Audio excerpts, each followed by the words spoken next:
일제강점기 말 경산에서 벌어졌던 대왕산 죽창의거를 아십니까? 일제 강제징용에 맞선 항일 무장투쟁인데 최근 경산 항일운동 기념탑 건립을 계기로 재조명 움직임이 일고 있습니다. 어떤 의거인지 3.1절을 하루 앞두고 김낙성 기자가 그 내용을 전해드립니다.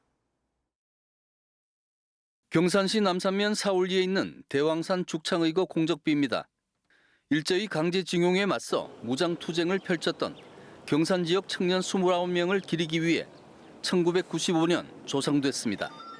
1944년 폐망을 앞둔 일제는 마지막 발악으로 근로보국대와 지원병제란 미명 아래 우리나라 청년들을 전쟁터로 내몰고 있었습니다.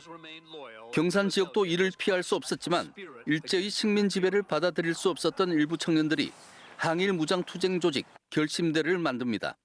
징용, 징병을 반대하고 우리 민족의 독립을 위해 결사적으로 항거하다가 죽는 것이 의롭고 떳떳하지 않느냐. 세 차례 비밀 회동을 한 대원들은 대왕산을 주둔지로 정하고 무기와 식량을 비밀리에 준비해 본격적인 투쟁에 돌입했습니다. 결심대는 세계소대와 정보연락대 등으로 편성하고 대장은 안창률이 맡았는데 규율 확립을 위해 헌병대도 조직했습니다. 이들은 1944년 8월 1일 대왕산에서 벌어진 첫 전투에서 죽창과 쇠창, 큰돌 등으로 일본 경찰을 물리쳤고 이후 수차례 전투에서도 일경을 격퇴했습니다. 하지만 식량이 떨어져 마을에 내려와 숨어있던 도중 대원 모두가 체포되고 말았습니다. 대구 형무소에 수감된 이들은 반년 동안 모진 고문을 받았고 안창률과 김경화 의사 두 분은 결국 옥중에서 순국했습니다. 추록을 해가 집을 모시고 왔는데 머리에 이게 구더기가 생기가 내를 못다 합니다. 고문 받았죠. 그 여러분들 그뭐 했는 짓이 뻔합니까?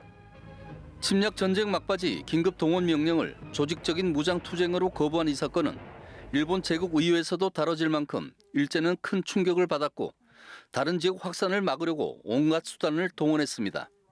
당시 전쟁을 수행하던 일본 군국주의 정책에 정면으로 이건 부인했는 사건이기 때문입니다. 우리가 움직이지 않으면 결코 우리한테 새로운 시대는 열리지 않습니다. 의거에 참가한 29명 가운데 정부 서원을 받은 의사는 25명인데 해마다 열리던 유족회 주최 추모제는 코로나 사태 이후 중단됐습니다. 다만 지난해 11월 경산 항일운동 기념탑 제막을 계기로 광복회와 경산시가 추모식 개최를 논의하고 있습니다. 80여 년의 세월이 흘렀지만 목숨 걸고 일제 식민 지배에 맞섰던 경산 청년들의 기계는 여전히 큰 울림을 주고 있습니다. TBC 김낙성입니다.